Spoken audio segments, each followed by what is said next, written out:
Well, I was waiting until there were fewer people here so I could say something controversial. So, no, thanks for being here, everybody. Obviously, part of this is the media, and excited for the opportunity to talk to you all.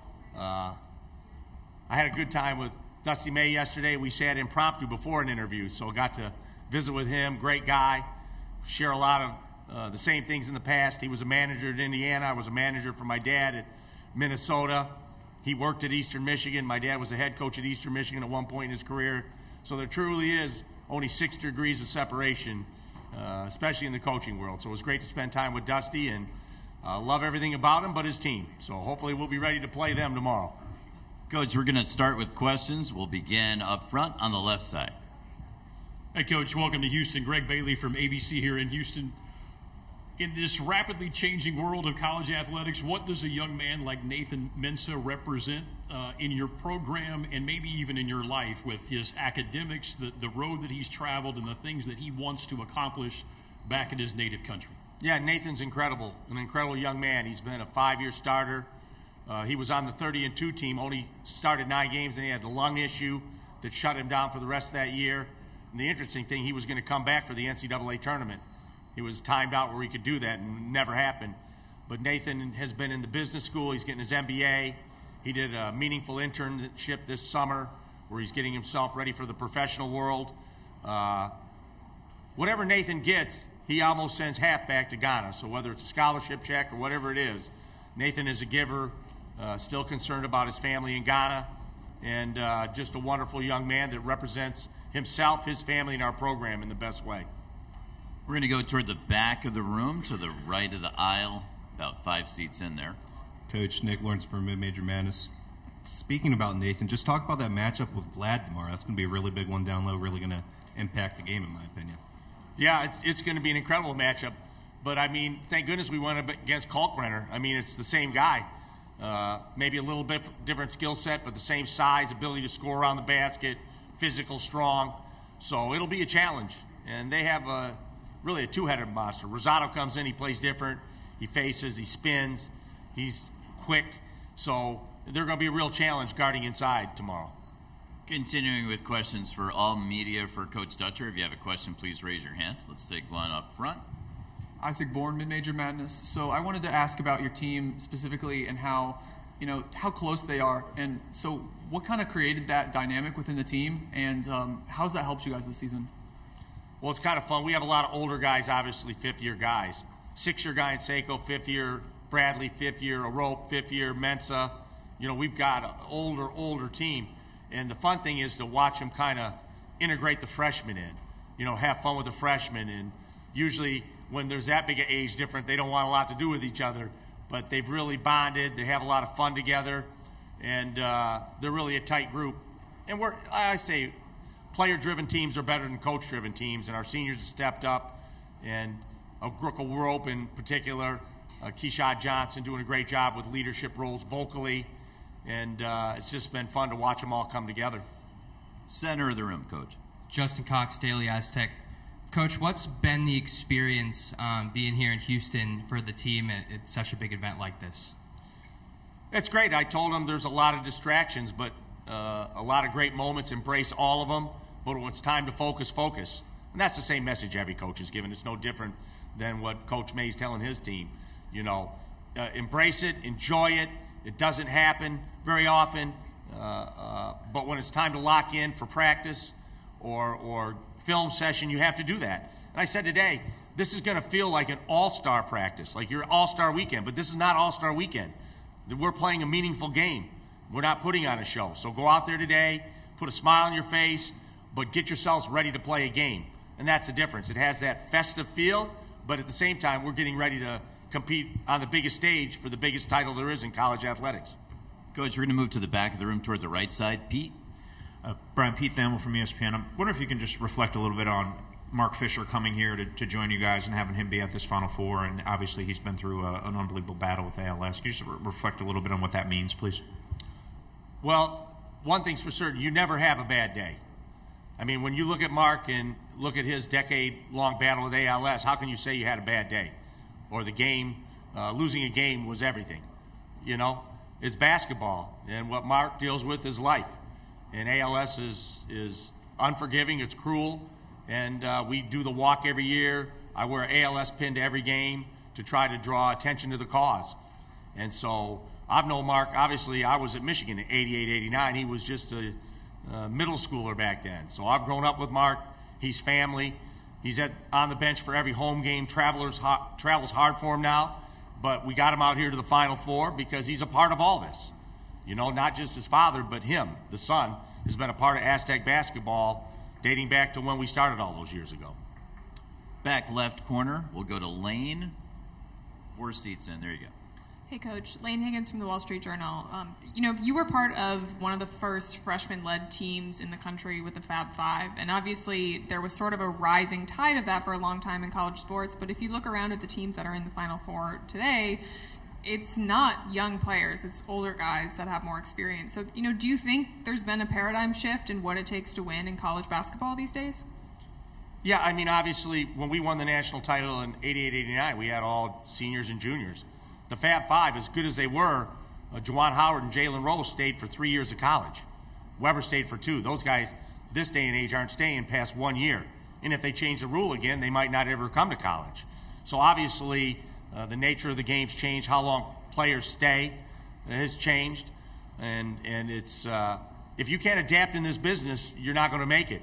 So we're adapting to NIL. We're adapting to the transfer portal. And you can't sit there and say, boy, I wish it was the way it used to be. It's the way it is. And so I think I've had an ability to adapt to whatever rules are thrown at us change-wise. And we've been able to adapt and continue to be successful. Up front to the right of the aisle, Coach. Yeah, Dutch, kind of a similar question, but with no top 30 recruits, no McDonald's All-Americans in this Final Four, is that a blip? Is that a start of a trend? Like, is there any less importance on those top freshmen and recruiting those players now than before? I mean, you're not going to turn down a really good player, but they're not going to help you right away. It's going to take a while. I don't care who they are. It's going to take half a year minimal. It's the same thing when you take a transfer.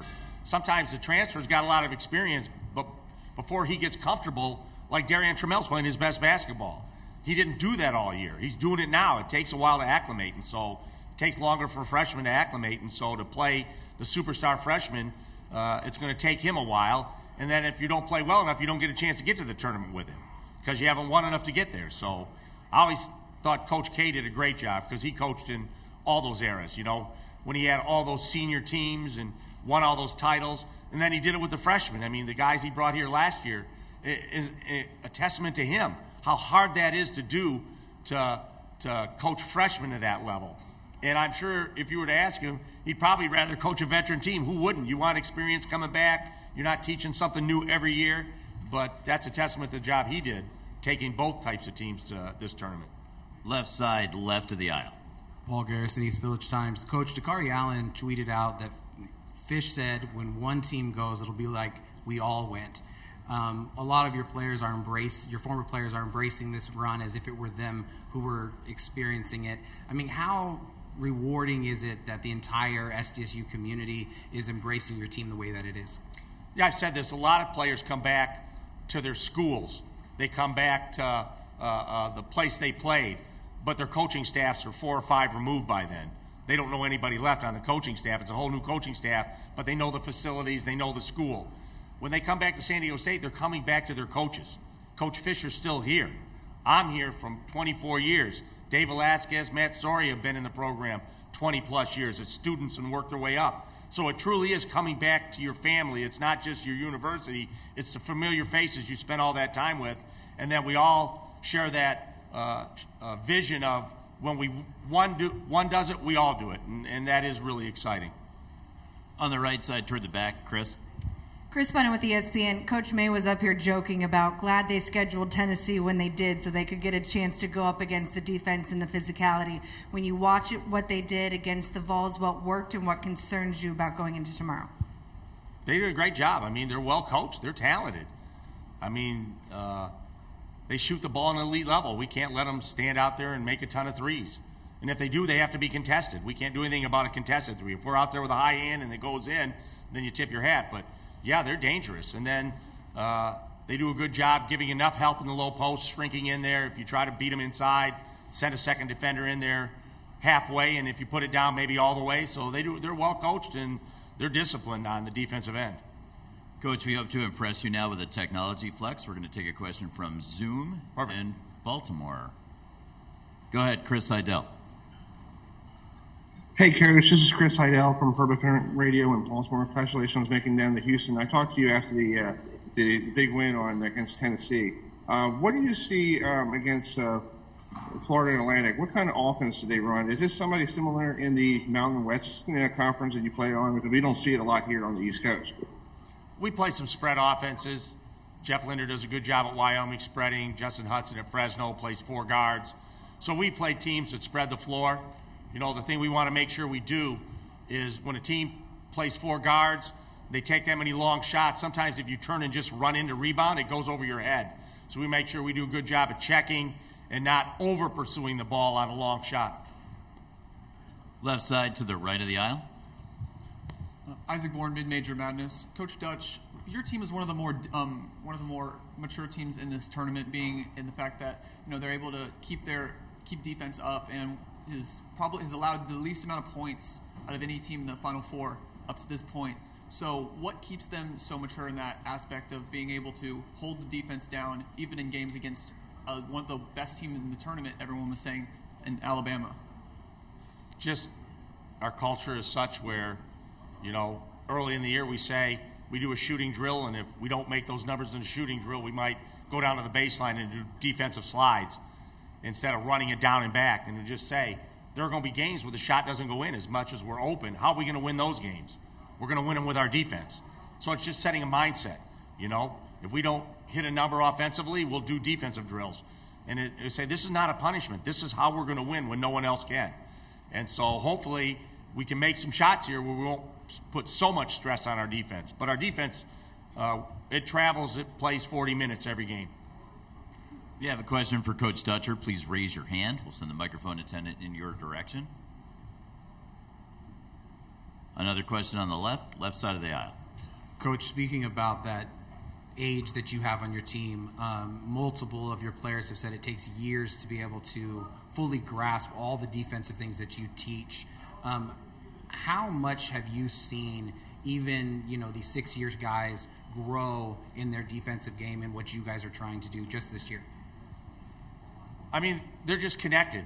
I mean, that's how you're good defensively. You play connected. And so if a guy gets beat on a drive, one guy will take him and the other guy will peel off. Very rarely do you see us with 2 guys on the ball. And that's where you give up threes. Whether it's a ball screen, we want to guard it 2-on-2. We don't want to bring a third defender in. We want to stay extended to contest those threes. So we rarely have 2 on the ball. Even on a drive, if someone comes to help you, I don't need 2 on the ball. You break off and go get his. And so we work on it every day. We spend a lot of time on defense. And eventually, they start making plays where you're like, wow, that was incredible what you 2 just did there. How you saw that, covered for one another, yet got out on the shooter. So this is just a process that, the more comfortable they get, the more connected they get, the better we are. If you have a question for Coach Dutcher, please raise your hand.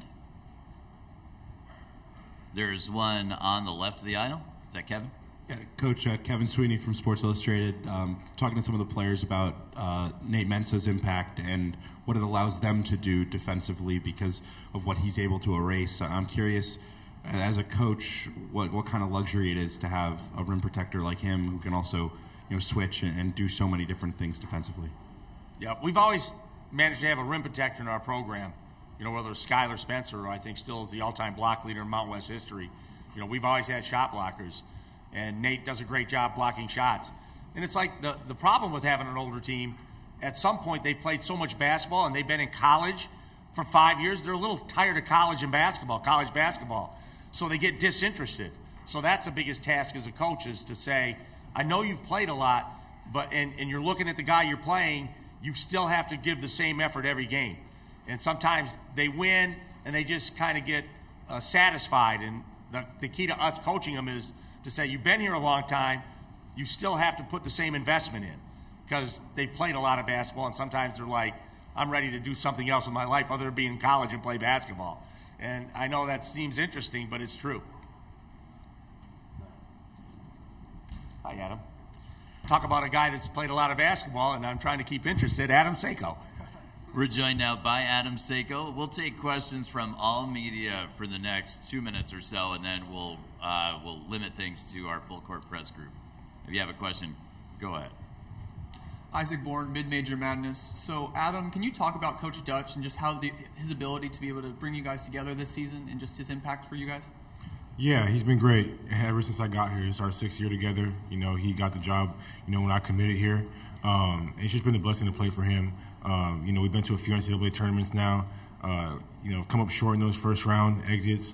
But, you know, his growth as a coach, you can see from a player standpoint every single year. And he's a guy that, you know, with all our assistant coaches who, you know, are very passionate and get on us mostly, he keeps us level-headed, he keeps us sane. And, you know, he just keeps us motivated to be better every single day. You know, especially here now, you know, we love all this stuff going on, but we understand that we have a task to get, a job to get done. And he, you know, he embarks on that every single time we're in film or getting ready to practice. So it's been a blessing to play for him, and I couldn't, you know, ask for a better coach. Do you have a question for Adam or Coach Dutcher? We do have one in the very center of the room. We're going to use the back left microphone. Bring that over. Hey, Adam, what's it been like since you stepped off the bus at San Diego State last week up until now?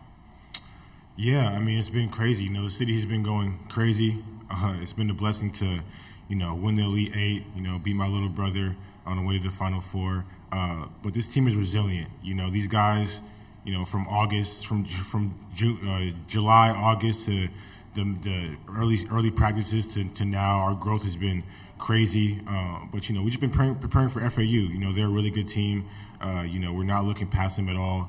You know, we got better in practice this week, you know, got able to get in the arena yesterday, get some shots up, get our rhythm going, you know, prepare for them more.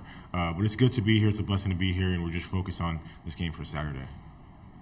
Having reached the 11:30 mark, we're going to take questions now exclusively from our full court press group. Those are the journalists with the black lanyards on. If you don't have a black lanyard, you'll have to reserve your questions for a later time. We'll have one all the way in the back on the left side, but to the right of the aisle. Hi, Coach. Emma Hutchinson with the Daily Texan. Just what's it been like to have a player like Darian Trammell on your team and having him come in this year? Just how has he done as a player, and how does he just kind of build the team up? Yeah, Darian's like all players. He ran through a stretch where I think he lost his confidence a little bit, questioned how we were doing some things, probably looking for more opportunities to have the ball in his hands like a lot of good players. But he kind of played through that stretch, that frustration, and just said, I'm going to do me. I'm going to be the best player I can be regardless of what the coaches say. And he did that. He stepped his game up. He's doing it within the system we have, and I'm proud of him. To the right of the aisle, we'll go to Talia. Hi, Coach. Talia Goodman. FAU's continued to talk about how they don't want to be seen as a typical Cinderella team. If you do see any differences, what are some of the things that you've seen from FAU that separate them from kind of that typical normal Cinderella team? Probably the fact that they're the winningest team in the country right now. They got more wins than anybody. Sometimes the Cinderella team gets in their conference tournament, they're barely above 500 and they make this run. They got more wins than anybody in the country. So we're not looking at them as a Cinderella team, winningest team out there. And I just told our team their chip on their shoulder can't be bigger than the chip on our shoulder. If you're in our full court press group and you have a question for Coach Dutcher or for Adam SEIKO, please raise your hand. We'll send the microphone stored in your direction, and we have one up front on the left. Coach Tom Morgan, SME Daily Campus. So you were last here in the Final Four about 30 years ago with those great Michigan teams. Have you been calling on any of those past experiences to the team this week, or what's been your mindset of kind of using some of that experience you've had in the past? I think I'm calling upon the experience just to help them through what this week is like. Media responsibilities, when it's time to enjoy, when it's time to lock in, and just more experience from that regard. You know, the demands are tremendous and they're fun. We're loving every minute of it, but at some point we have to go to work. Like I said, today is not an all-star game practice, even though it's going to feel like that. With fans in the crowd, they're going to want to dunk, they're going to want to do silly things, and I'm going to tell them, enjoy it like I did, but focus in. We have a game. We're trying to accomplish the greatest thing in the world and win a national title. So be able to flip the switch and concentrate when it's required. In the back to the left of the aisle. Hey, Coach. Nathan Sanji. You had some close losses in the beginning of the season to tournament teams like Arkansas, St. Mary's, Arizona. What do you think your team learned from those losses that helped them get to this point? I mean, you learn more in a loss than a win, as crazy as that may or may not sound. We learn winning and losing, but losses shock the system sometimes.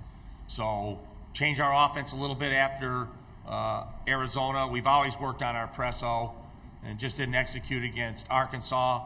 And just little moments that you say, we have to fine-tune this, we have to get better at this. And all those give us an opportunity to do that. Ball screen defense against St. Mary's, which we've had great success with in the past. We didn't have as much success this year. What do we have to do to get better at that? And so they just teach you those little small lessons. Nothing major you have to tweak, but one or two things that can get you better, and we're willing to learn those lessons. Adam and Coach, we're going to go all the way to the back and all the way to the right. Hey, Adam. What was it like playing against your brother on the biggest stage? And, how cool is it that you'll always have that one up on him now? It was amazing. It's something that, not too many people can experience, if that. Playing him last year, losing in the first round, really hit us hard. Coming up that next summer, leading up to this season, we were very motivated to make it back to the tournament and make a run. But, it's just a blessing for my family. Uganda, where we're from, everybody supporting us. And, he had a great season. Creighton had a great season. He played well. So it felt good. It felt good to get our revenge back, especially to make it to the Final Four. And, tell my family, one of us is going to make the Final Four. Knew it was going to be me, but it's definitely a blessing to be here. And I'm just happy for him and the success they had this season. On the right side to the left of the aisle. Hi, Hannah O'Gara. This is for Adam. Being a vet of this San Diego team, what kind of pressure do you feel tomorrow leading these guys in, hopefully, to victory? Yeah, I don't think there's any pressure on us. We understand that, we've been counted out all year long. It's not a surprise that we've been counted out, and these guys are more motivated as ever to get a win. And we have a great staff. Our coaches, they do a great job scouting. Our practices have been really good over the past few months. We're really focused on getting better in practice. So we're excited for this opportunity. We're not going to take it for granted. All our families being here, all the fans being here. We got the best fans in the world to support us, and their energy helps us. So it's just more of a blessing, exciting moment for us rather than pressure. Yeah. Left side of the room, we'll go back to Talia, and this is going to be the front left microphone. Hi, Coach. Your fourth tournament appearance since starting at San Diego State, but your first tournament win here, getting this far. How important was it to get over the hump of that round of 64 game? Yeah, we want to win everyone we play. Obviously, we lost a one-possession game to Houston my first year. Boeheim rolled over me that second trip. We lost an overtime game to Creighton. It's hard to win a game in the tournament. So I didn't look back and say, boy, you messed that up. You should have done this better. As a coach, you try to put your players in the best position to win, but I always say March is for players. That's not to excuse coaching, but if I put them in the right position, sometimes you live with a shot going in or ringing out, and that's March basketball. That same area, one row up. This is for Coach. This was your 6 seasons. I've been able to, build up the program to where they are now from where you were before, and what stands out to you the most about your journey so far? I knew I had to probably win right away, being I'm coaching on Steve Fisher Court. That's the guy I replaced. A little pressure to do that, but we had a culture. He left me a program that was in great shape, so I just continued to build on the foundation he laid that I helped lay with him. And so we built on a strong foundation, and we continue to climb as a basketball program. We'll swing it over to the right side, just to the left of the aisle. Coach Dutcher, Sam Calhoun. Obviously, you have a close connection with Coach Steve Fisher, and he's been at that type of level before, being the Final Four, winning national championship. Have any other coaches reached out to you, or have you received advice from any other coaches who have been at that type of level? No, not really. Most coaches will just call and congratulate. It's not a whole lot. Here's what you need to expect. They know I've been to 3 of these in the past. Granted, it was 30 years ago, but they haven't changed a whole lot now that I'm sitting here. The media responsibilities are the same. The practices are the same, so I'm feeling pretty comfortable. Now I've just got to get my team comfortable. That's the main thing. The press conferences are much more fun the last 13 years. Really enjoying them. To the right side of the aisle. Montreve, this is for both of y'all. Adam and you, Coach, you've had some of these guys be with you for a long period of time now. They've done 4 years, maybe more. Can you speak a little bit to what some of them, Adam, Nathan Menso, what they mean to the program and kind of how they've helped acclimate some of the new guys who've transferred in? Yeah, Adam and I have been together 6 years. I think when he leaves, I might think leaving too. I'll go with him. We've had a heck of a run. So, but no, Nathan and AG been with me 5, and these guys are the backbone to my program, to my era at San Diego State. So they mean everything to me. So Jordan Shackle, Matt Mitchell, guys that came my first year, a lot of really good players make a coach look good. And so I've had great players that have made me look good in my 6 years. We have time for 1 or 2 more questions if there are any. Let's go back. We have 2 on the board. This is for Adam. What experiences did you say you had when you were younger during your childhood that shaped you into the person that you are today and that have made you into the player that you are? Man, that's a great question. I mean, so many experiences, with my family, highs, lows. Man, I could name a lot, but I mean, the struggle that we've been through, living in hotels, having to take care of my little brother alone, having to take him to the gym, having to get workouts in when we didn't have a gym to work out in. Everything. There's so much stuff that has motivated me to be where I'm at today, and it's just a blessing from God. My mom and my dad have raised us, and myself and my little brother, my little sisters, into great kids and respected individuals. So shout out to them for raising us, and shout out to Coach Dutch for allowing me the opportunity to be here at this wonderful university, and it's a blessing to be in the Final Four. Front left. Coach, so FAU is a team that is 29-0 whenever winning the rebounding battle, and that often leads to quick shots for them in transition. How much is it going to be important for your team to win that battle and hopefully control the pace of the game a bit more? Yeah, we've watched a lot of tape on rebounding, obviously. And like I said, when you have 4 guards and you shoot long shots, it's not like a lot of games where you're wrestling underneath the basket with other bigs, although Golden is big. It's those long rebounds that he bats out, or that you run in and go over your head back to the guard. So we've made a conscious effort to try to stay extended, just check, instead of just running in. Check and make sure our man isn't going, and then secure the longer rebounds. Is there a final question, or was that the final question? All right, 1 final question for our full court press group. Adam, you played against your brother last week in the Elite Eight. Is he going to be here in Houston kind of watching you guys, and what's kind of his message been? How's it been having him along after playing against him just a few days ago? Yeah, he's going to be in Houston. He just got in this morning. He's excited to be here. He's very happy for me. He said if he's going to lose to somebody, he's glad it was me in San Diego State. But he's coming with a few of his teammates, and so it's going to be a good experience for them as well.